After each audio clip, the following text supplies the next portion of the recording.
Hello, my name is Jasmine Woodard with NACE, and I'd like to welcome you all to today's webinar.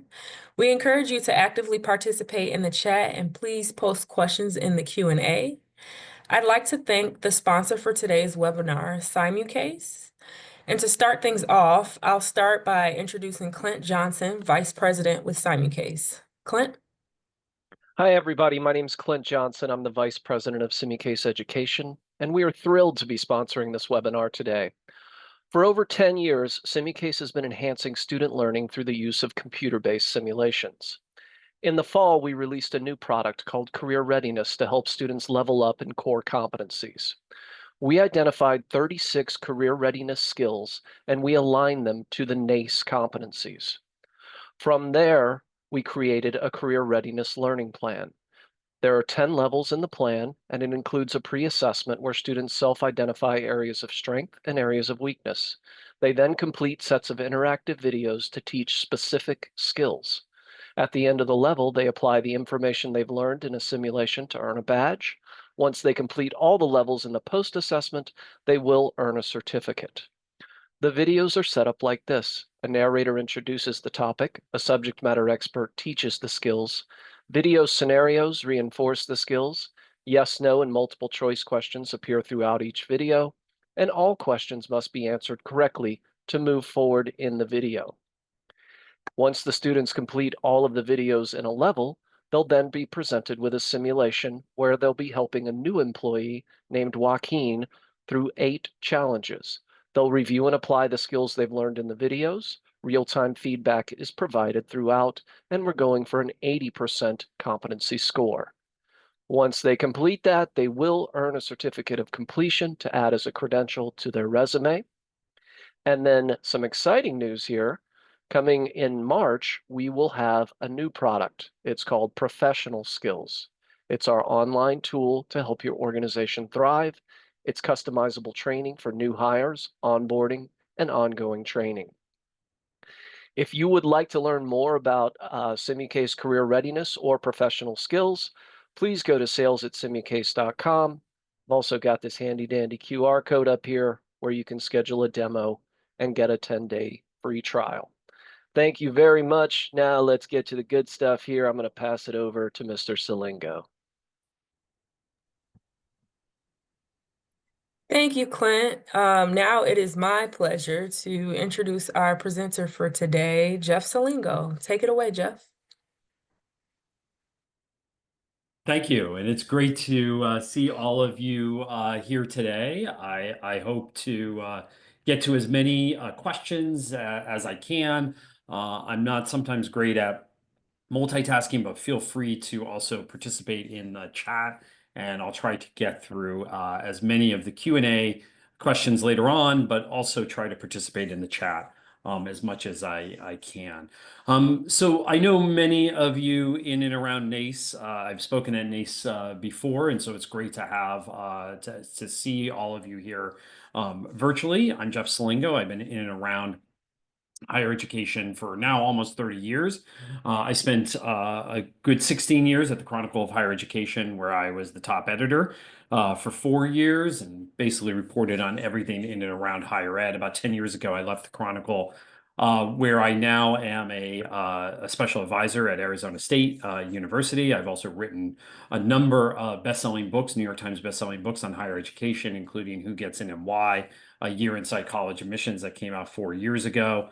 I'm coming out with a new book in September called Dream School, How to Pick a College that's a right for you. And a lot of what I'm going to be talking about today is based on research that I've done over the last couple of years, both for my newsletter Next, which comes out every other week, as well as our podcast Future You, which I co-host with Michael Horn from the Clay Christensen Center for Disruptive Innovation. I want to talk today a little bit about what I see happening in higher education right now, the research that I've done on how students launch from high school into college and then eventually into their career, and how I think higher education in particular can help build this adaptive workforce that we're going to need in the future. So one of the things that you'll know is that right now the bachelor's degree in particular is facing a lot of criticism and questioning. In many ways, it's facing, as I called it, an identity crisis. You probably see headlines every day calling the degree into question in a number of states, including my home state of Maryland, in my birth state of Pennsylvania, in Virginia, and Utah, and other states. The governors have signed executive orders saying that there's a number of state jobs, 90% in some states, that don't no longer require a bachelor's degree. You also see employers changing their bachelor's degree requirements. This comes at a time, of course, when higher education in general is also under questioning, where students and parents and the public at large are asking questions of higher education and its value. And to me, the biggest value of higher education, and we've seen this since the Great Recession, is the prospects for a job. And so the more that colleges and universities can lean into preparing students for a workforce that is under great change now because of automation and AI, the better I think these numbers will turn out to be for colleges and universities. But that said, we know that undergraduate enrollment in the US has been dropping largely over the last decade. We know the number that worries me the most is the percentage of students that go right on from high school to college. It used to be close to 70% back in 2017. It's now closer to 60%. And that represents hundreds of thousands of students who are skipping out on college after high school and pursuing other things, including jobs that don't require a college degree. Now, this is not the first time that the college degree has faced a identity crisis. Back in the 1970s, as more and more students went to college, there was a concern that maybe we are overeducating students and that students were becoming underemployed, meaning they were in jobs that didn't require a college degree, even as far back as the 1970s. But this is a very different era now in terms of the job skills that are going to be needed in the future, the changes that the job market is going under. Last year, Matt Singelman at the Burning Glass Institute and I authored this report called Making the Bachelor's Degree More Valuable. And what we wanted to look at is just what is the value of a bachelor's degree? And what we found was that students knew that a bachelor's degree would be good for them over the course of their lifetime, right? It's, colleges and universities, when I talk to leaders, they always tell me, well, if we could just prove the value of the bachelor's degree to undergraduate students or would-be undergraduate students, we could reverse these trends, particularly of declining enrollment. And what we found in our work and what the Gates Foundation has found also in its surveys in the last year is that if you ask the majority of 18 to 22-year-olds, students who are in college, who have dropped out of college or didn't go to college at all, if you ask them about the value of the bachelor's degree, they know over the course of their lifetime that they're going to gain more in salary and income if they have a bachelor's degree. What the issue is, especially with students who have dropped out or didn't go to college at all, they don't think the short-term costs, meaning the actual, financial cost of a degree or the potential that it might take more than 4 years or that they might not complete, they don't think that's worth it for those long-term payoffs. So they're looking at the opportunity cost of a college degree right now at the age of 18 or 20, and they don't think it's worth it. What we found in our research is that beyond, though, the monetary rewards of a college degree, a college degree actually gives you options. It gives you optionality. And in many ways, I think this is something that colleges and universities need to lean into a lot more. This idea of mobility. Not only does it allow you to move up in an organization, even if the organization doesn't require a college degree for some entry-level jobs, eventually there will be jobs that you will want that will require a college degree, but it enables you to move up and out. So it's great that A company like IBM might hire a third of its workforce without a college degree and then educates them in the IBM way. But what we found in our research is that if you want to move up and out of an organization like an IBM, for example, or you want to move into a different career field, having a bachelor's degree gives you a lot more mobility. And this is particularly important now, given that the age of financial independence for those with a bachelor's degree is 30. In other words, many students are spending their 20s trying to gain additional skills. And if you have a bachelor's degree, even if you're underemployed when you first come out of college, you may be able to get those skills through your job or through additional education in your 20s to reach that age of financial independence at 30. It's much more difficult if you don't have that bachelor's degree to begin with. Now, a couple of years ago, as part of the reporting and research for my book, There is Life After College, we did a survey of more than 700 young adults in their late 20s to find out how they got to where they are. And what we wanted to find out is what were the aspects of their life in college and after college that led them to where they are in their late 20s. And what we found in that survey is that there are three different types of students or young adults. They're either sprinters, where they kind of jump right into their careers. There are wanderers that take most of their 20s to get going, and maybe by 25, 26, they kind of find their way. And then there are the stragglers who really press pause on their 20s, late teens and early 20s. And really, it takes them until about their 30 where they kind of find their way in life. And what we wanted to find out from all three groups of these people is what did they do after high school that led them to where they are today? And what we found was that there are three factors that define the years after high school that led them to where they are today. The amount of debt that they take on in college or during college or after college, what they do in terms of experiential hands-on learning, in terms of internships, and then the actual credential itself, and whether they get that credential. So, for example, we found in our research that 43% of what we defined as the sprinters, those are students who went right on from high school to college, graduated from college, and landed in a job that required a bachelor's degree, had less than $10,000 worth of debt at commencement. We found that debt can really be an anchor around students, whether they graduate or not. It really comes to define their years after college. And this is critically important as schools think in terms of their financial aid policies, how much debt they put on their students. Because the more debt that students have, the more that they have to figure out how do they get into jobs that pay enough money to pay off that debt.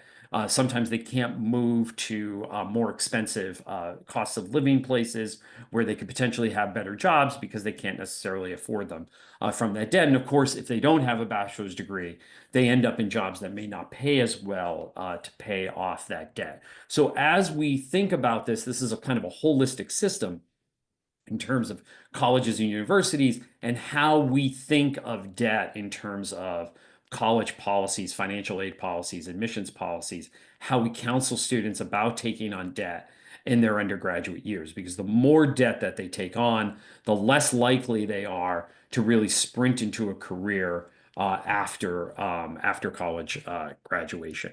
The second thing that we found in our research, and this is not surprising to most of you out there, I would imagine, is that internships are absolutely critical. As you can see, those students who kind of sprinted right into their careers, 80% of them had at least one internship in college, compared to only half of those who wandered into their careers, those who really were the stragglers and took most of their 20s to kind of figure out what they wanted to do.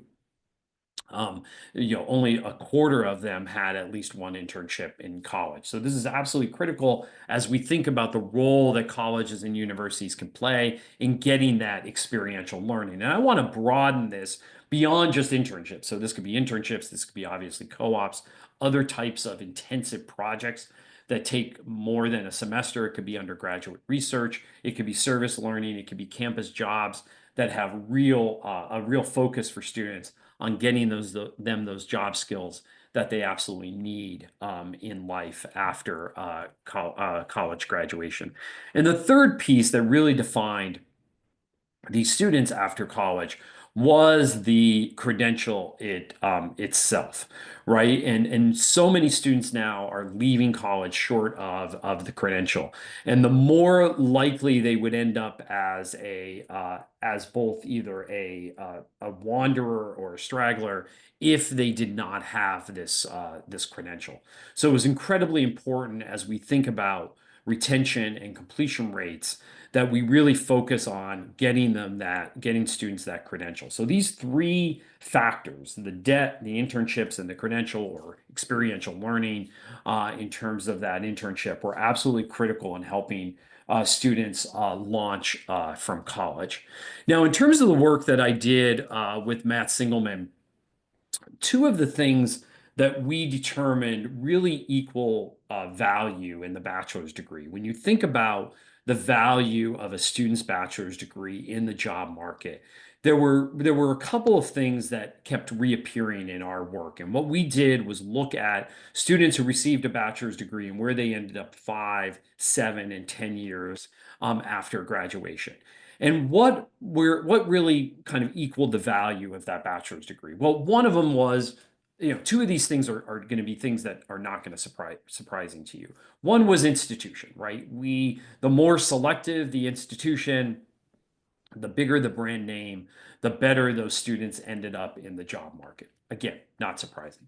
Second was major. And again, not surprising. We know from looking at any of the data that STEM majors pay more, especially in those first years after college, than humanities majors and so forth. Now, when I talk to many college leaders about the findings of this work, they want to know, are there things that we can control, right, to increase the value of our degree? Well, it's really hard to reposition the selectivity of your institution. You may not want to do that, right? You may have you may have a vision, a mission to serve as many students as you can, and you don't want to become a more selective institution.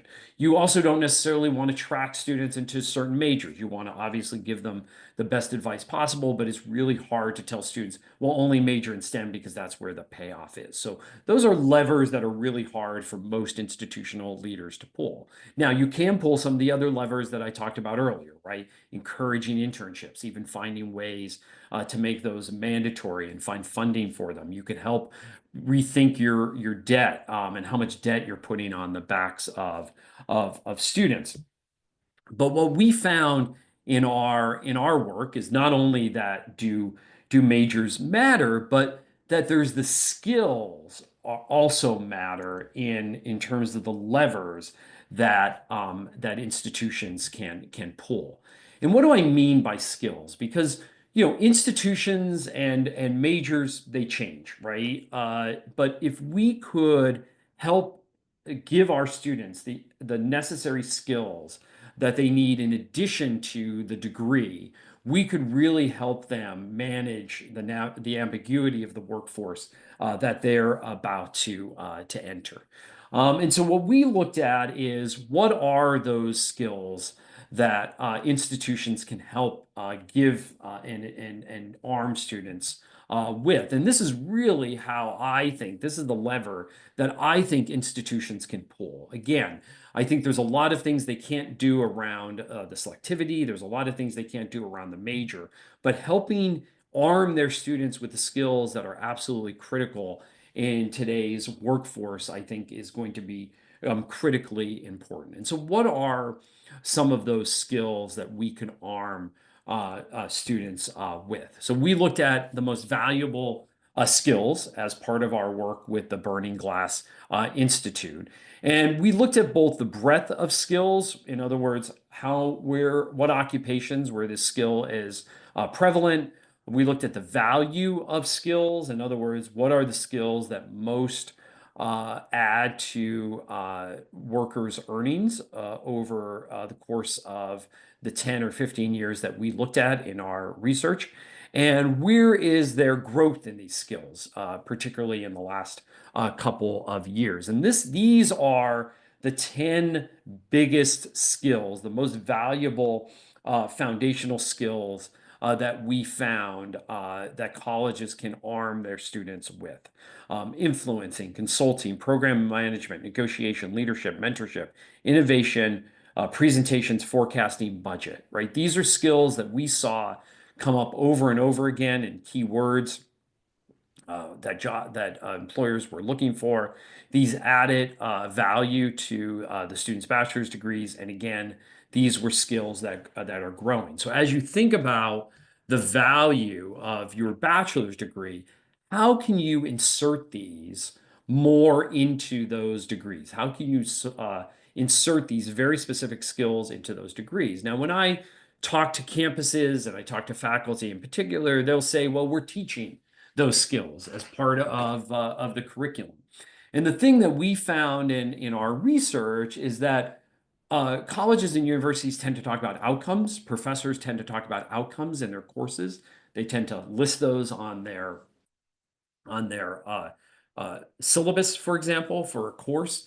But students really don't know often what specific skills they might be learning in that course. So outcomes and skills are similar, but they're not exactly the same. And so I think it's really important for colleges to learn how to call out the specific skills in courses, in extracurricular activities, in athletics, in residential life, whatever it may be, so that students know when they go into a job interview, when they're putting skills on a resume, they know what they learned and they know where they learned those skills. Because if you listen to most college students in job interviews, which I did for when I wrote There Is Life After College, I sat in on job interviews for recent college graduates. They're very good at describing what they might have done in an extracurricular activity or as president of a club or on an internship, but they don't necessarily are not able to necessarily tease out what they learned in any of those activities. And so it's really important that we're not only very focused on helping students know what skills they have, but encouraging faculty members to really call them out on their syllabus. We also looked at basically all the foundational skills and placed them into 3 different buckets, as you can see on this circle that's on your screen right now. And as you can see, there's a lot of correlation between human skills, digital building blocks, and business enablers. As I always say, if we look at this in a couple of years, my bet is that those digital building blocks are probably already changing. This data is now about 2 years old, so it doesn't take into consideration a lot of the focus on AI, particularly over the last couple of years. So I bet you if we updated this year, we would probably see AI in those digital building blocks. The business enablers, again, I think are critically important, particularly things like project management, which is built into so many courses, just in terms of doing the work in those courses. But again, these are things that we don't necessarily call out. And then the question is really, how we can both translate and transfer those skills? And this is another thing in terms of when I was interviewing students for the book, is that they had a hard time understanding how they could translate a skill that they learned, for example, in an extracurricular activity into their job or into their job interview, and then transfer those skills that they used in that job into another job. I think it's really important that colleges teach students, especially in this day and age where the skills are changing constantly, and we'll talk about that in a minute, in most jobs. And that a skill that you learn your first year in college might change drastically by your senior year. So how do we teach students to navigate this ambiguity of the job market is to teach them, is to show them how to both translate and transfer these skills. As I think about the future of hiring in particular, I think that skills are going to become the new coin of the realm. When we think about those other uh, legs of the stool that I was talking about earlier, remember when employers are hiring, they're looking at the institution, they're looking at the major, they're looking at the skills.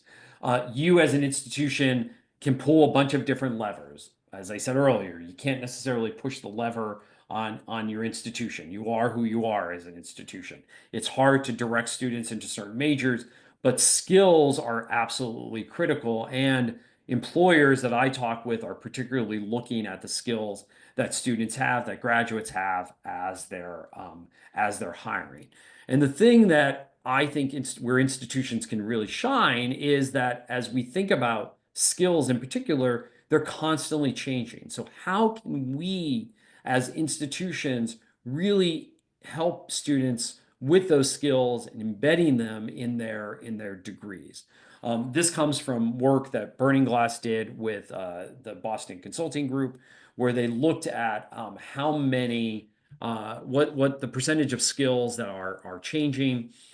They found in the top quartile jobs, 76% of the top 20 requested skills have changed just since 2016. But I think what's more important for this audience in particular is the skills that are most in demand, that are most changing, are also in those majors that are most popular at most colleges and universities: information technology, marketing and public relations, human resources, and sales. Right. So these are popular jobs, popular majors, and this is where skills are most likely to be disrupted in the next couple of years. And so you as an institution, if you're able to figure out, and we're going to talk a little bit about what you could specifically do, the tactics and strategies you can specifically follow in the next couple of years, I think the more that you can embed skill building into your majors and into your curriculum, that's easier to change often than it is to change a full curriculum. It is to introduce a new major or change a major. The better off I think your students are going to be. The fact of the matter is that this old paradigm that we used to think of learning, right, where we would, go to school starting in kindergarten, graduate from high school, go to college, maybe go to graduate school, then get a job and then retire, right? It was very linear, and it was very segmented into these different ages.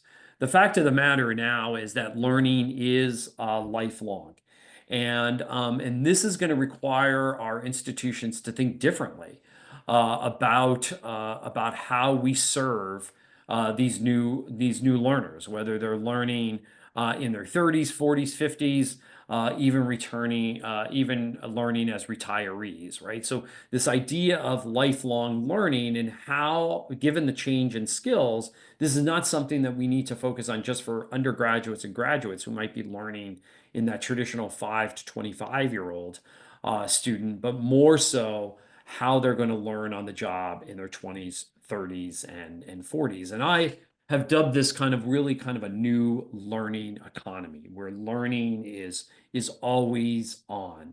I have two teenagers at home, and I compare it to what's happening in education right now to what's happening in Hollywood, right? When I talk to them, I'm a Gen Xer, and when I talk to them about growing up and entertainment, right, where it was appointment television, right? You would have to watch a show at 8 o'clock on a Thursday night, and my kids always say, "Well, what if you missed it?" And I said, "Well, too bad, right? You would have to see it either on a repeat or syndication." And then eventually, you had this thing called the VCR, and if you knew how to program it, you could record it.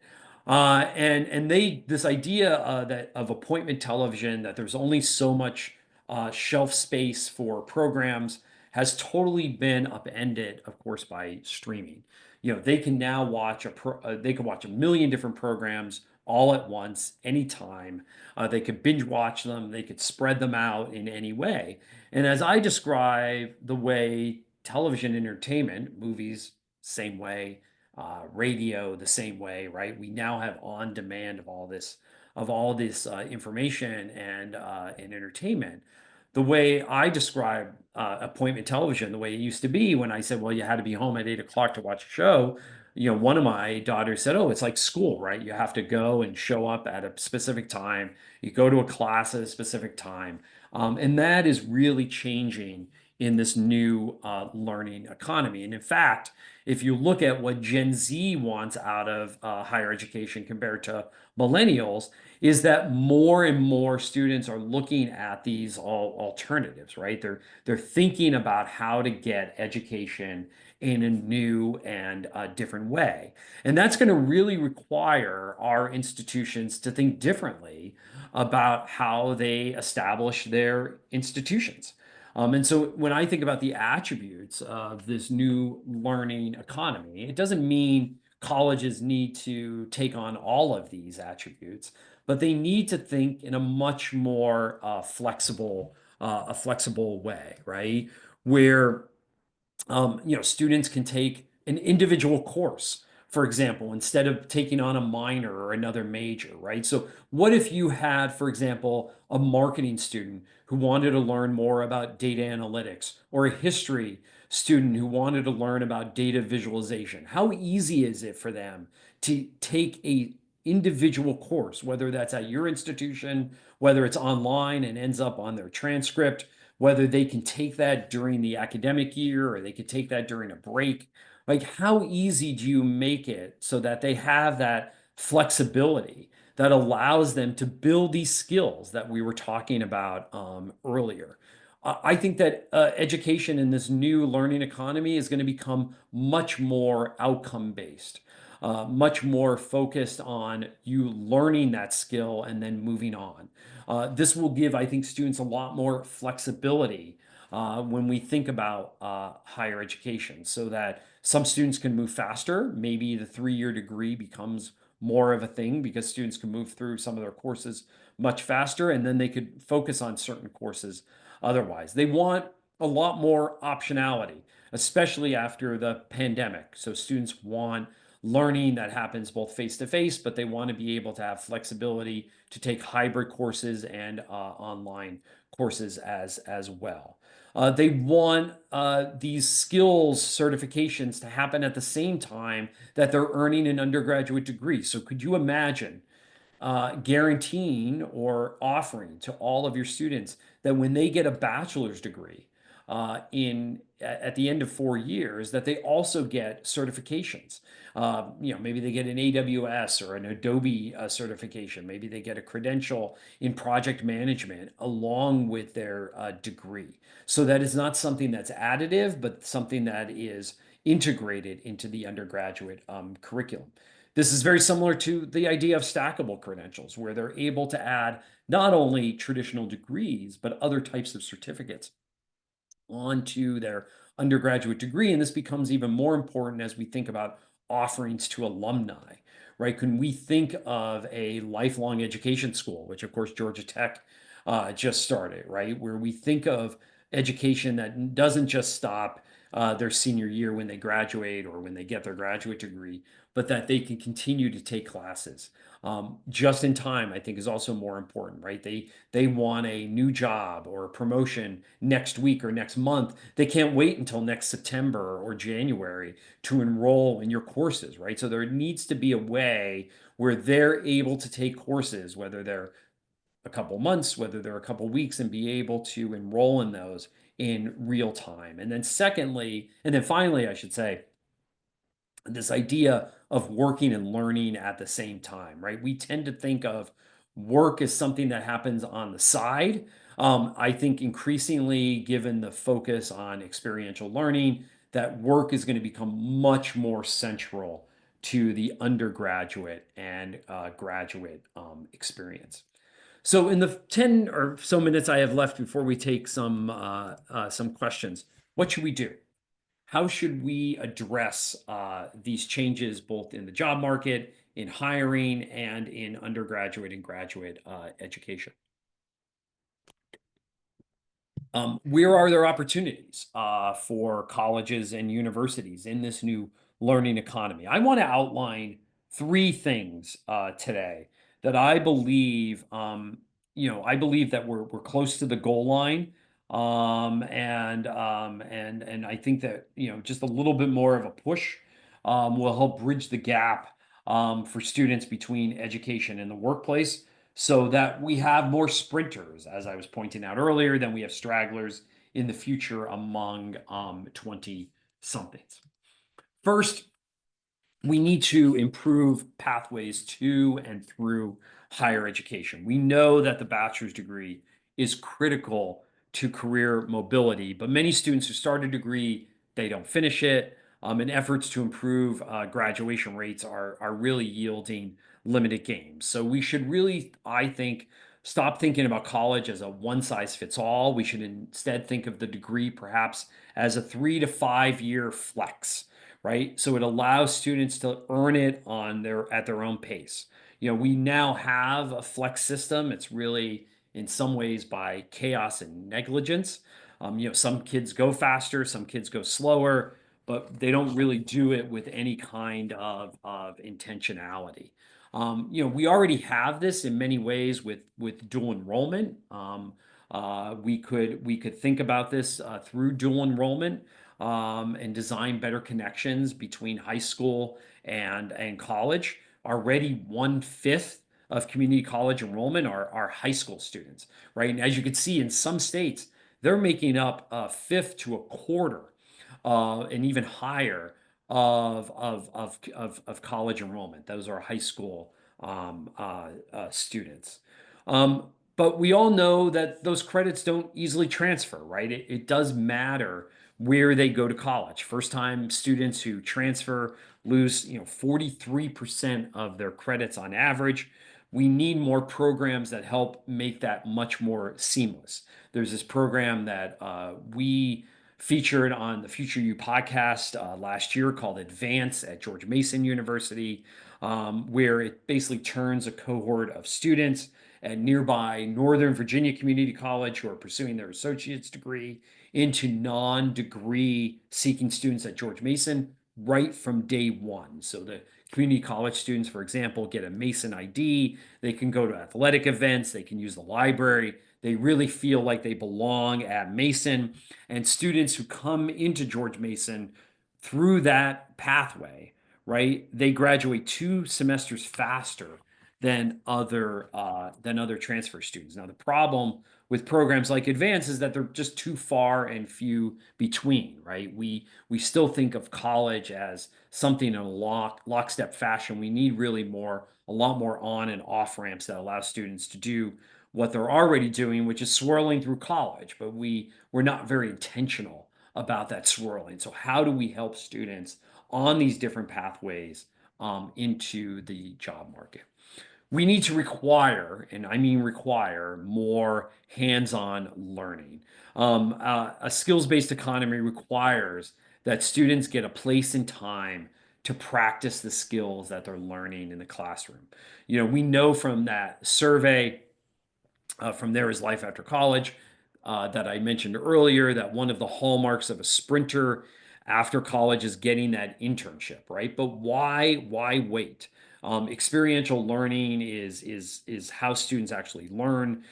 In traditional courses, we know students might study a concept in the fourth week of a semester, but not use it until 2 semesters later, by which time they probably have forgotten what they learned. Or students have no idea how a theory is applied in the outside world that they're learning about, so they quickly lose interest. By learning a new concept while you're working, you use it and you know why you use it. And a great example of this is something that I saw in Detroit, Michigan a few years ago.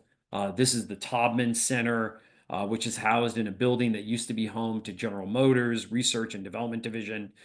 Back in 2008, it was slated for demolition, but it was saved by a local design college. And inside of this building, which I got to visit, there's a school for grades 6 through 12 that is focused on the arts.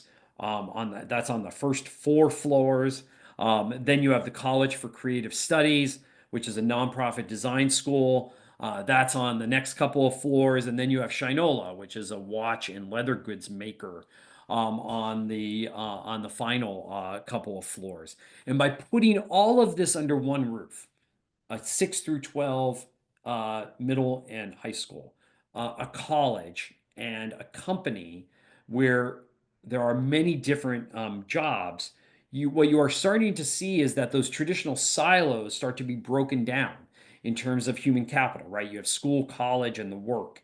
The workforce that young adults are entering these days is much more fragmented than in previous generations, and they students really have limited exposure to careers that might interest them, and job titles are like a foreign language to them. They really have no idea what a project manager does or a marketing specialist does on a daily basis, and seeing what people do. And that's what they do in this building, right?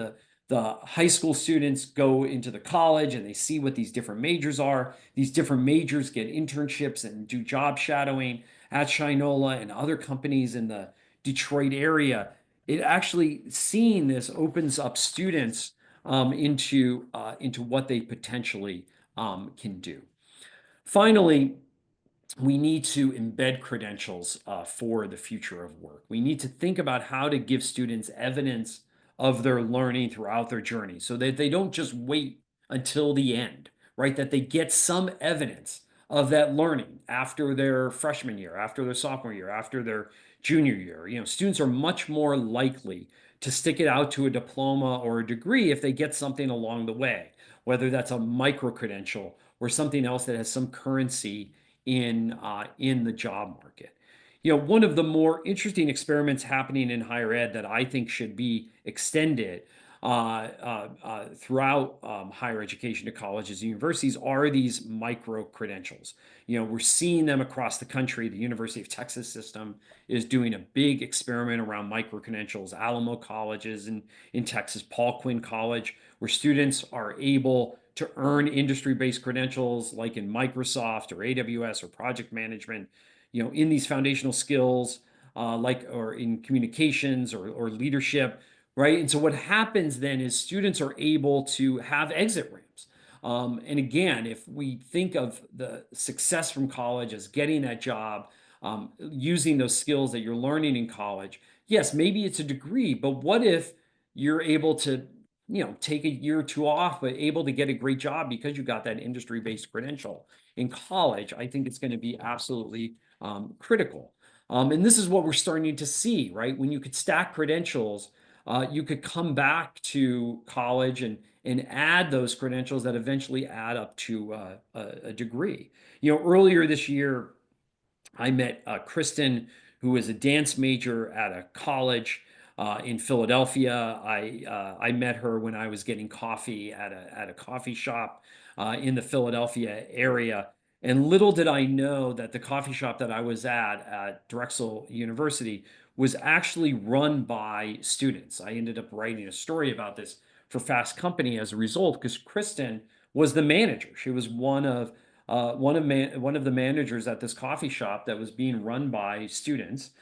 Saxby's is the coffee chain that now has these experiential learning cafes at campuses, at 18 campuses across 5 states, and students are responsible for everything.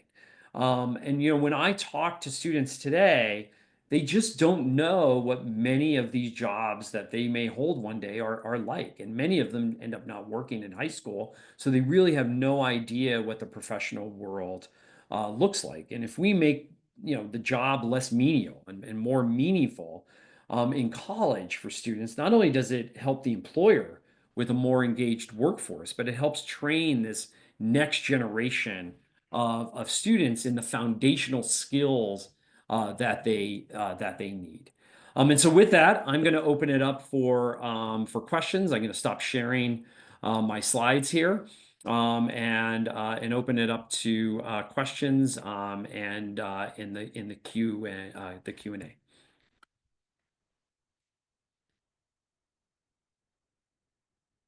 So we've had several people here ask about getting the PowerPoint slides. We will definitely share those afterwards. A number of people asked about my podcast, which is called Future You, which is, as you can see right here.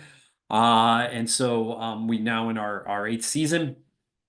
And we talk a lot about these issues, not only about the future of higher education, but the future of work as well. So let me go through some of the questions, and please keep adding into the chat or into the Q&A, and we will go through these questions. So let me get the first one here is from Rebecca. I completely understand the value of skills, competencies, integrated academics. However, when looking through job opportunities, employers regularly require years of experience in X, Y, and Z, which furthers this idea that college is not providing the years of experience piece. Do you have any advice on how institutions can continue the conversation with students and how academics add value due to the competency integration while also addressing the years of experience gaps? So, Rebecca, this is a great question.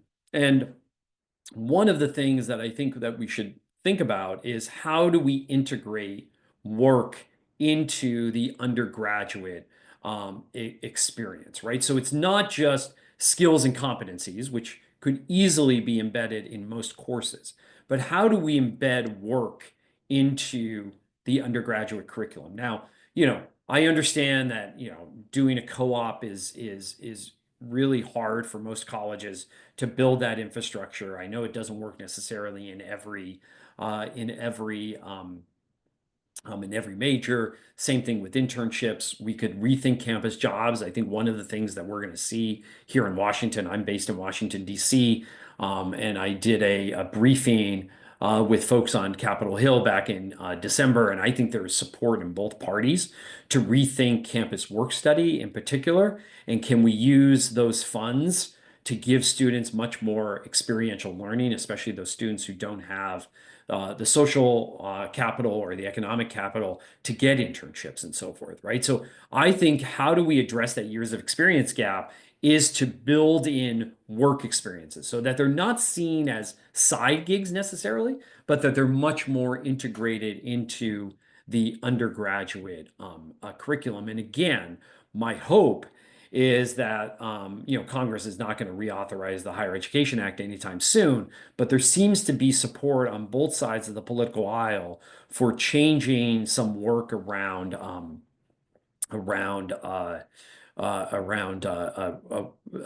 kind of campus-based jobs, in particular, in campus work study, in particular. Abby Fortune here in the chat says, "Love the Saxby shout out. Come visit if you're ever on Drexel's campus. The coffee is good, and the students are doing incredible work at business, co-op, and beyond." Thank you, Abby. I actually visited that Saxby's co-op or the Saxby's coffee shop on Drexel when I did this article for Fast Company a couple of years ago. And while we're here, I'm going to try to find that article so you can see what. Here it is. I'll put that into the chat so you can see what that article was. So you can find out a little bit more about that. Okay, so everybody's asking about slides. We could do that. Okay. Okay, anonymous attendee here. Hi, Jeff. Thank you for your presentation and associated work. I have a question. What are your thoughts about the idea that the facets of the learning economy, outcome, not process-based, flexibility, and conducive to a lack of stability, needing options with jobs and careers, stand in direct contrast to what employers want to see from graduates? Commitment to a field, mission, purpose. which is in contrast to flexibility. Stable history, contrast to focus on flexibility. Focus on the outcome and neglect the process, prohibits willingness to try and fail. My Gen X may be shown here, but should we not maintain a standard that students should meet rather than mold the model to cater to a different standard? Thanks for reading. If you have 15 minutes to make it this far. Thank you for that lengthy question. I think there's a lot of either or in higher education. And, when I make presentations like this to campus communities, I will inevitably get a question, usually from some faculty member in the humanities saying, well, you're telling us to do away with the liberal arts. I'm not saying that at all, by the way. I'm a graduate of a liberal arts college. I'm a strong believer in the liberal arts, but we need to blend these things a lot more. So I'm not saying this is an either or, right? I'm not saying that the new learning economy means you throw out the old learning economy. What I'm saying is that you build in these processes into the current model of higher education. The model that we have today of higher education, the 4-year comprehensive degree was really built in the College for All movement in the 1960s. Obviously, it has its roots much further back. But when we think of the university of today, we really think of this model that was built back in the 1960s. And it's just time to tweak that a little bit. So I'm not saying that we should change standards for our students. I'm not saying that we should be incredibly more flexible for them, but we can do a lot more than we're doing today to build, work integrated learning into the curriculum, to offer more flexibility so that they could take some courses online, some courses in a hybrid format, and some in person.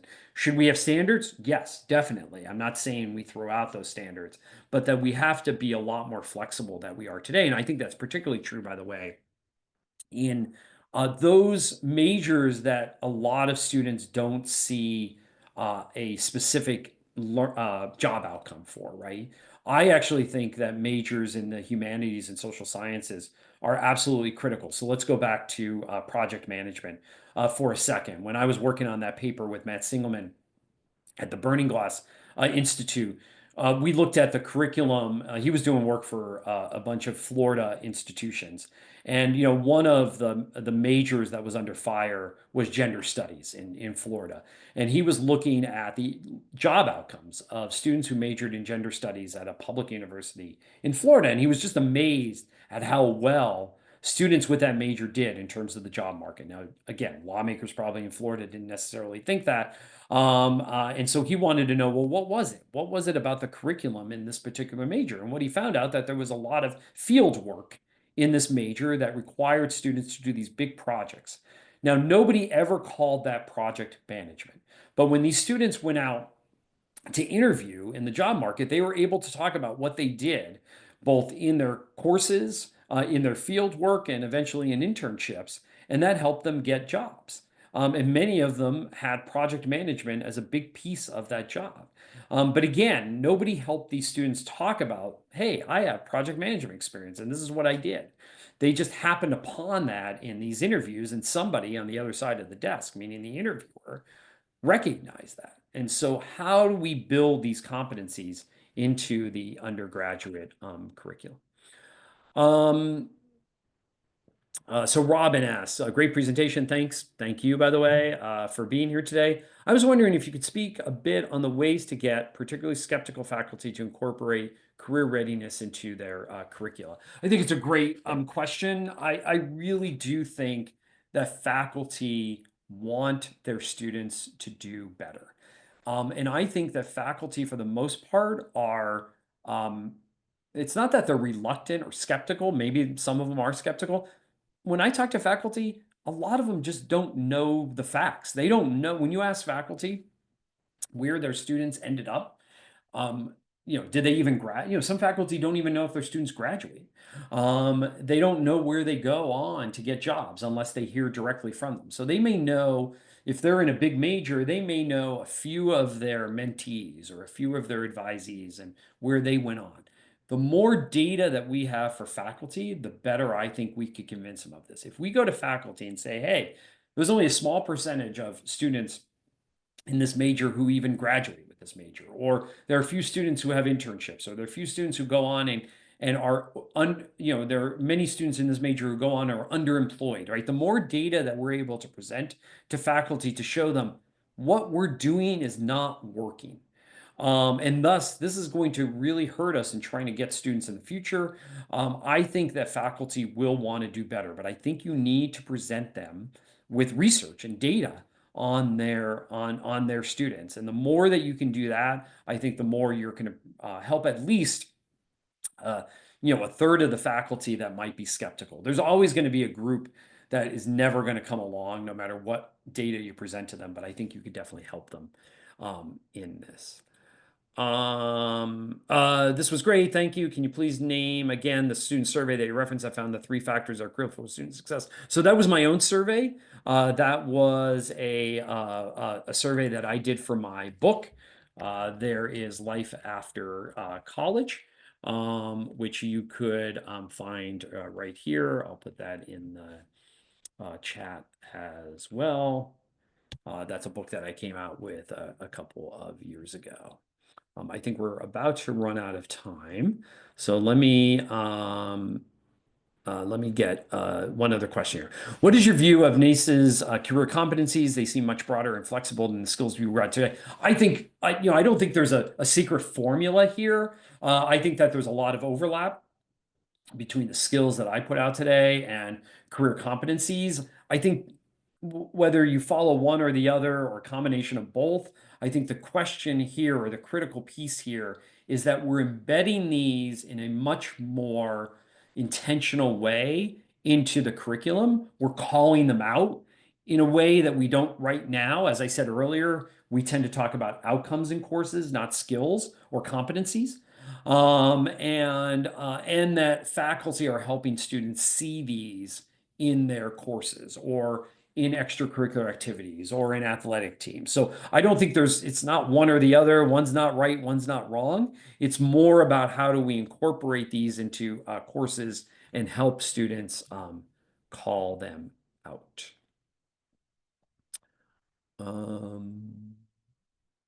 Carly Smith asked, are the majority of available job opportunities in the US ones that require bachelor's degrees, or are they lower skill education jobs? The vast majority of jobs now are increasingly not requiring a bachelor's degree, but again, higher level jobs will require and do require a bachelor's degree. So I think this idea that students need a bachelor's degree or need a college degree is incredibly important. What I want to change is the conversation around when. So it may not be that every student needs a bachelor's degree immediately after high school. We may be able to incorporate learning on the job, right? So students come out of high school, they get a job, they get an apprenticeship, and we're able to incorporate learning into that instead. I believe college is critically important, but that doesn't necessarily mean everybody needs it at the age of 18. It may be that students are much better off getting it at 25 after they had an apprenticeship and they are earning and learning at the same time. Okay, I think we are almost done here. So let me take one last question, and then I'll turn it back to my friends at NACE. What are your thoughts, recommendations on balancing skills-based learning, both hard and soft, with the importance of interdisciplinary learning for the sake of diversity of thought, developing critical thinking, like taking general courses like philosophy, literature that don't have an immediate obvious ROI? I think, part of the problem is I did a piece for the Chronicle years ago on the bachelor's degree. And what ends up happening is that the bachelor's degree at on some campuses and in some disciplines has been so packed with requirements for the major that we don't allow enough, core curriculum, interdisciplinary learning, as you're talking about, or skills-based learning. And so I think a lot of this comes back to the departments and to the disciplines and to really saying, okay, what's required here? What do we really need to do within the discipline in order to maybe reduce the requirements within the discipline or shift the requirements, right? So can we offer credit for more work-based learning so that that can be achieved through work?